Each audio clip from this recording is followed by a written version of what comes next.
Hey guys, Slimber here, and I haven't made a video in like all week, and I probably should make one, and so I'm gonna do a little short one on Charlie Kirk. Now, let me just explain to you, for those who haven't seen my other videos on Charlie Kirk, he's a fucking retard. Complete fucking retard, who doesn't really back up anything he says with claims, like actual sources. He just kind of pulls it out of his ass and deems it to be true just because he thought of it in his head. Now he's not like a Ben Shapiro who might know he's full of shit. No, he 100% believes everything he fucking says because it came from his head. How could it be wrong? But anyways, we'll get right into this, shall we? What is your message to some of the college students right now that they're not, they're not Democrat, they're not Republican, they're kind of undecided, they are going to vote this year? What is your message to them? What do you tell those college students, about this upcoming election? If you want to blame other people for your problems, go vote for Joe Biden. As many of you may know, I am opposed to Joe Biden. I think he's a Portuguese piece of shit. He voted for the Iraq War. He supported segregation in the 70s. I'm opposed to Joe Biden. Now, this comment is rich coming from Charlie Kirk, considering Trump likes to blame the Mexicans for America's problems. He likes to blame all the politicians for America's problems.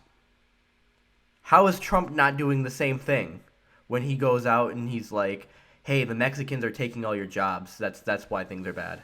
If you're a weak person, go vote for Joe Biden, basically. But if you want to make something of your life, build a family, start a business, invest in yourself, you have ambitions and dreams, then Trump is the only answer. I mean, if you have dreams and you have ambitions, you probably shouldn't vote for either of them. Because if you have any sort of random medical expense under either of them, you are probably going to go fucking bankrupt in America.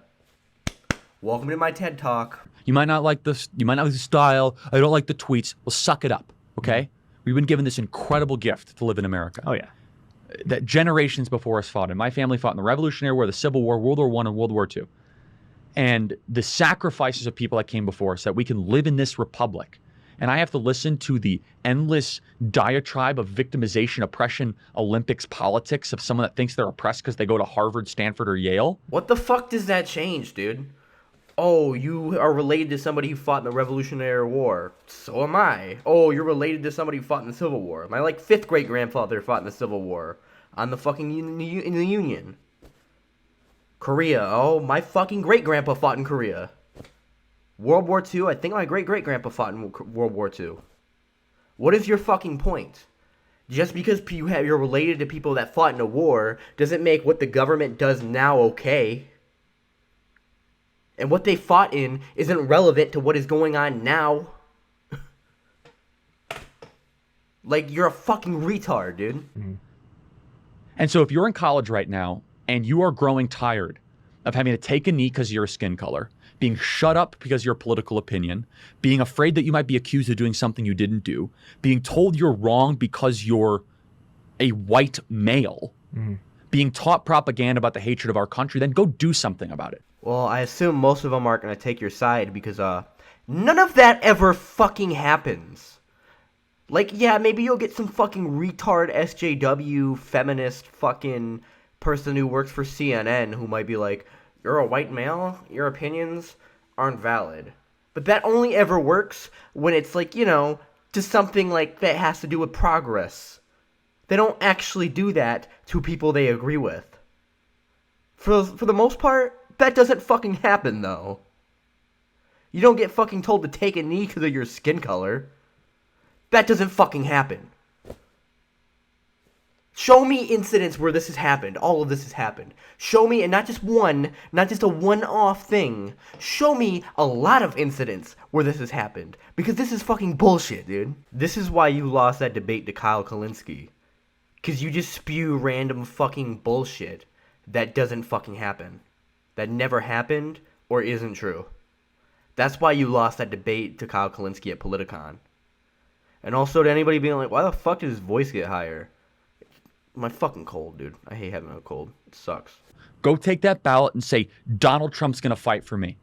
Even though I might not like everything he's ever done or everything that he says, I know that guy's going to be the bodyguard for our generation. Joe Biden, First of all, he's completely clueless and completely inept, but he will make our country crumble. Just that simple. If you have ambitions, if you have dreams for your country, for your life, for what you want to achieve, if you want to be able to speak your mind. Whoa. Rewind that? If you want to be able to speak your mind. You know, that's funny, Charlie, because I have a personal issue with this and you. Because last year, I called you a retard over Twitter for basically comparing a chick shaking her ass in the Super Bowl to rape. Now, what did you do? You reported my tweet. You reported my tweet because you got offended by it.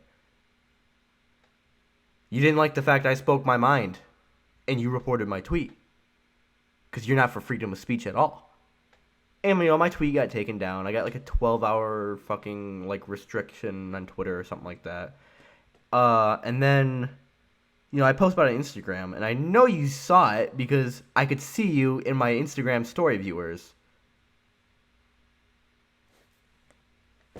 You're fucking full of shit, Charlie. It's that simple. It is the Joe Biden movement. It's not even a movement. The Joe Biden presidential campaign that believes that if you dare disagree with me, you're a bad person. And also another thing, if I could talk about this for younger voters, Of course, is I was born in 1993. One of my earliest childhood memories was walking in to my second grade class, Miss Drozd, in Quest Academy on the September 11th, 2001. I'll never forget it. I'll never forget my friend that walked through the door. I'll never forget everyone's life changed from that moment forward. We have known nothing but endless war since that moment. I grew up in that America. You grew up in that America, where we invaded Iraq, which was a horrible mistake, where we have perpetually occupied Afghanistan, and we turned our back on Israel, and we empowered the Iranians. If you're watching this and you say, man, I don't like foreign wars, then why don't you vote for the guy that's ending them? Look. Do I think it's a fair criticism to say, yeah, Biden's a fucking war criminal? Yeah, he voted for the Iraq war. He was involved with a lot of drone strikes with Obama, which means he was, you know, also involved with getting us into war with Libya and Syria, keeping us in Afghanistan. But Trump hasn't gotten us out of Afghanistan, and it's been like 18 years. He's been president for 4 of those 18 years, and he has yet to get us out of Afghanistan. How is this an argument? He has yet to pull us out of fucking wars. Our wars we're in. Like, I guess you could say, yeah, he pulled out of that fucking, was it Syria? Wherever the Kurds. And look, I agreed with that. I was all for that. I disagree with the Democrats who were like, oh, that's a bad idea. But it's foolish. It's fucking disingenuous to say Trump is going to pull us out of Afghanistan or get us out of these wars when he has yet to even try. He's ending the Afghanistan war. Stupid. He's destroyed ISIS completely. He's held Iran in check, and he's actually bringing forth Middle East peace, and he's nominated for Nobel Peace Prizes by 2 separate countries. Yep. So if you're war weary and you're watching this, you say, I don't know if I like this. You might not like how he does it, but you definitely like what he's doing. And what he is doing is negotiating peace for our generation and our country. And so the final thing I'll say for younger voters is this, is that you know deep down who Joe Biden represents.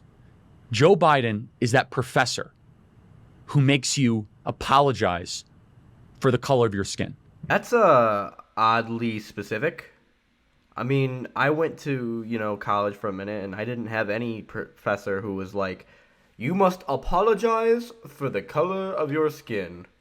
Oh, I'm so sorry I'm white. I'm so sorry. If it makes it up, I'm 25% Indian. I'm so sorry. Like, that never fucking happens. Who are you trying to advertise to? Because that never fucking happens.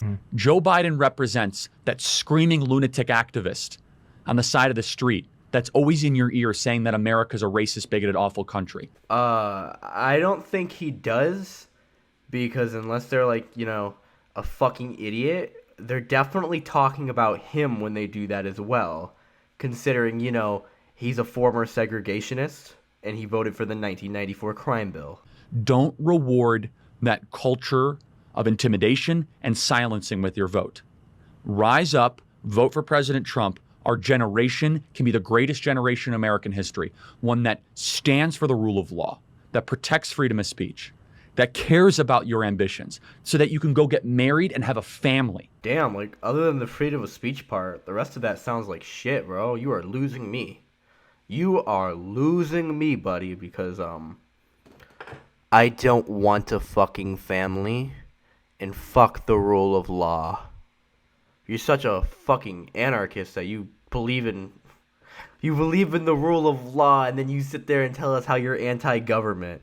Okay, buddy. All of that will be put in jeopardy if Joe Biden gets elected. It's our generation that has suffered under this bipartisan cartel where Joe Biden was a leading senator and VP of that. It's Donald Trump that can help fix it. Donald Trump has yet to fix it, though. He's had 4 years to do it, and 2 of which he had a majority in the Senate and the House. But he hasn't done shit to fix it yet. To fix any of the problems going on. I don't think Joe Biden will either. But I'm also going to add on, this same criticism I made of, Trump, I will make the same criticism of Obama. He had 8 years to get shit done, to fix all the problems in this country. A lot, obviously can't fix all of them, but a lot of them. And he didn't. And he had 2 years within his first term where he had a supermajority in the House and the Senate. And he didn't fix shit.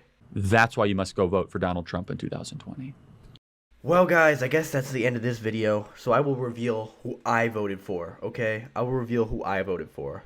I voted for none other than... Now, you might think I'm joking. I am 100% serious. Now, let me give my reasons. 1, I don't like Trump or Biden. 2, I kind of figure, fuck it, this election is a joke. Why not pick, like, a candidate that kind of, like, would be funny if he got a lot of votes, because this whole election thing is a fucking joke. And I guess that's all my, reasonings. Oh, and also, he's Kanye West, he's got that dragon energy, that genius dragon energy. But anyways, yeah, leave a dislike. Call me a fucking Yeezy supporter in the comments. And yeah, Slimber out.